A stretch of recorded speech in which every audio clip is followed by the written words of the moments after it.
Ladies and gentlemen, today we stand at the crossroads of history, witnessing a moment that many thought would never come. For decades, the people of Palestine have carried their struggle like a torch in the darkness, waiting for the world to see their light, waiting for justice to speak louder than silence. And now, as one nation after another in Europe begins to recognize Palestine as a sovereign state, the world is starting to awaken to a truth that can no longer be ignored. This is not just about borders on a map. It is about dignity, humanity, and the unshakable right of a people to exist in freedom. I invite you to listen closely, because what we will discuss today is more than politics. It is about moral courage, about the power of unity, and about the undeniable turning point that could shape the future of peace. Stay with me until the end of this journey, because every word you hear will open a new window into understanding why this recognition matters not only for Palestinians, but for the conscience of the entire world. Together, let us walk through this story of pain, hope, and victory.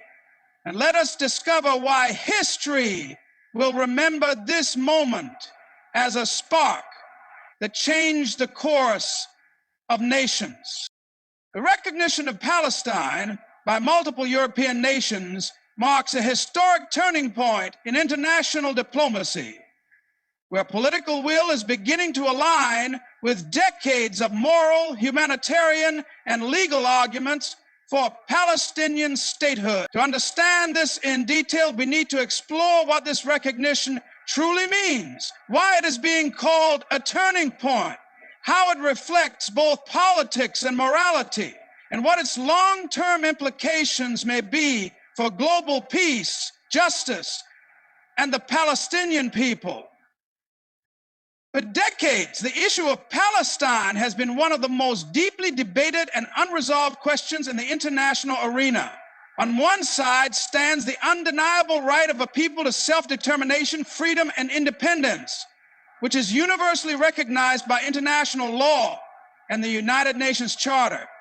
On the other side stands a complex web of geopolitics, historical conflicts, occupation, and resistance, where powerful alliances have prevented a resolution. For years, the Palestinian struggle for recognition has been supported by the majority of the global South, including Asia, Africa, and Latin America, but many Western powers hesitated to make an official recognition.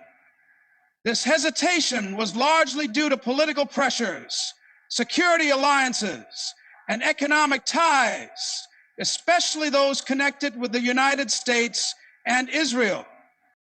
Now, with European nations stepping forward to recognize Palestine as a state, something new is happening. It is not just a symbolic act. It is a signal that the world's diplomatic landscape is changing.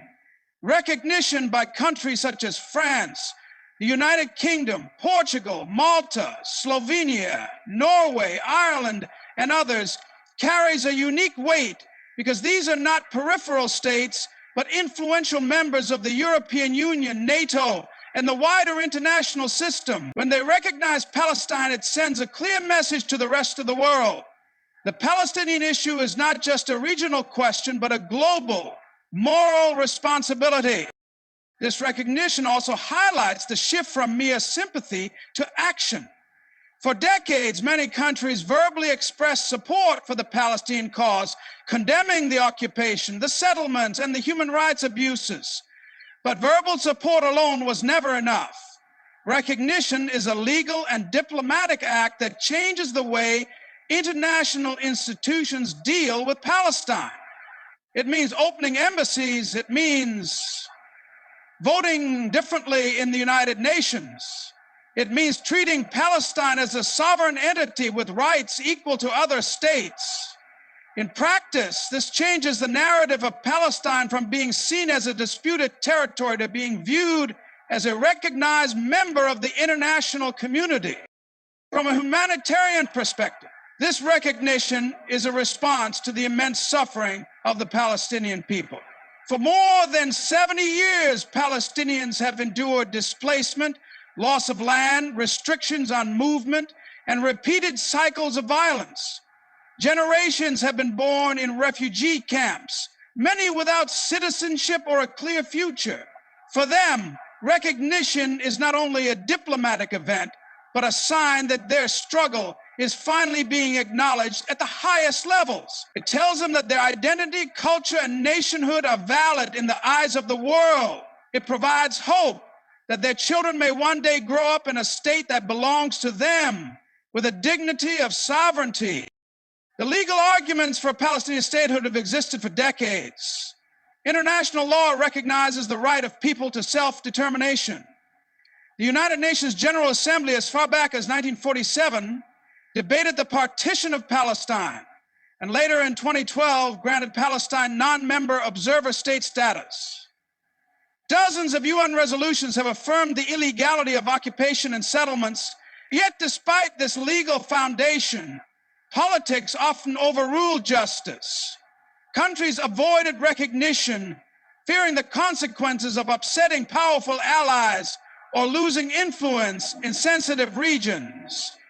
That is why this recent wave of recognition from European nations is significant. It represents a moment where political courage is beginning to align with legal truth. It also reflects a moral awakening. The images of suffering from Gaza and the West Bank, the reports of humanitarian crises, and the testimonies of countless families who live under occupation have touched the conscience of the world. For years, activists, human rights organizations, and even scientists studying the impact of prolonged conflict on mental health and child development have raised alarm. Studies have shown how war trauma affects entire generations, how malnutrition and lack of freedom of movement affect health, and how continuous violence destroys the prospects of peace. Scientists have documented these realities in reports and journals, but their voices were often kept within academic circles. Politicians rarely quoted them directly, perhaps because the findings were too uncomfortable. Yet indirectly, this research has influenced the growing sense among societies that something must change. Recognition, therefore, is not just political, but also a response to the moral and scientific evidence that a stateless nation cannot continue to be denied forever. This alignment of political will with moral and humanitarian arguments is why it is called a historic turning point. In history, we can see other examples where recognition of oppressed peoples marked the beginning of justice.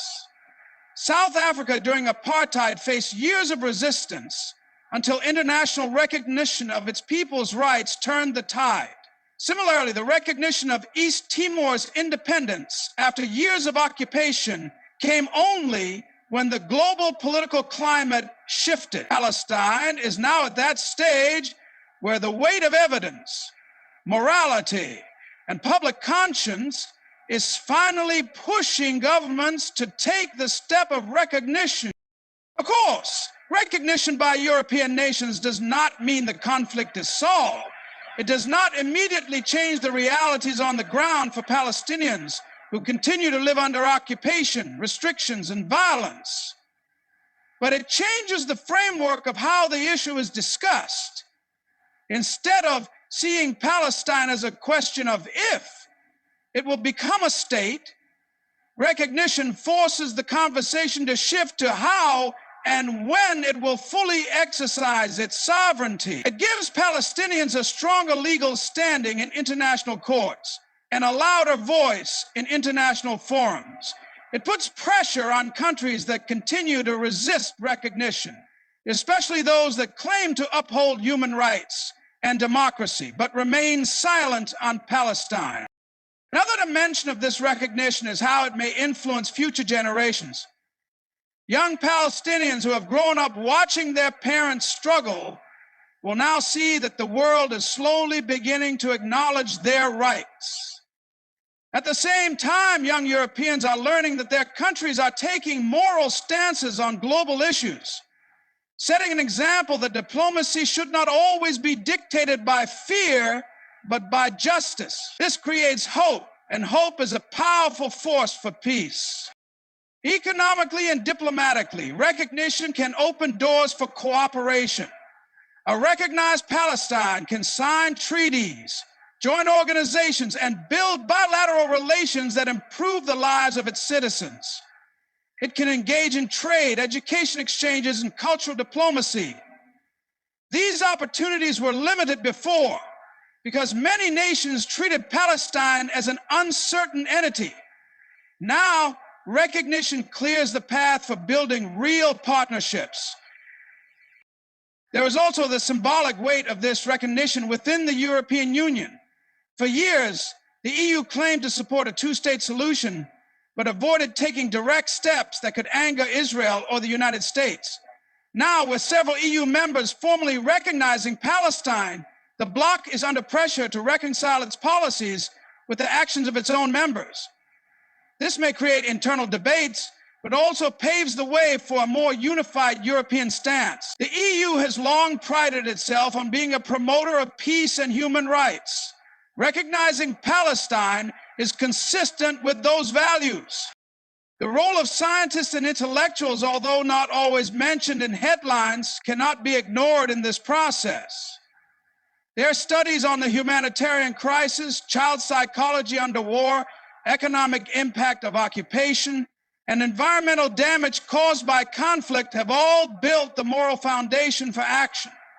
Governments may not cite these studies directly in their speeches, but these scientific voices have influenced public opinion, media narratives, and grassroots activism. But people are shocked by statistics showing how many children suffer trauma or how entire communities are deprived of basic human needs. They demand change from their leaders.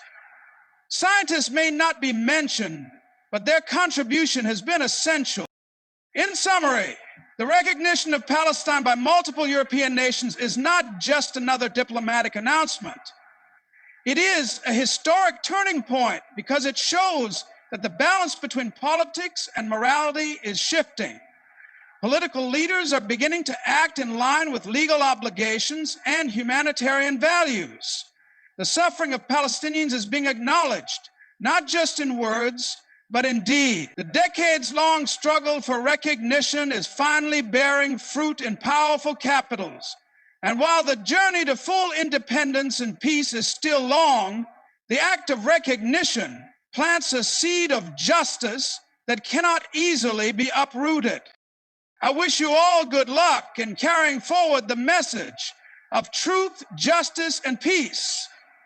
May your voices remain strong, your faith unshaken, and your efforts guided by wisdom. Thank you for listening with open hearts and minds.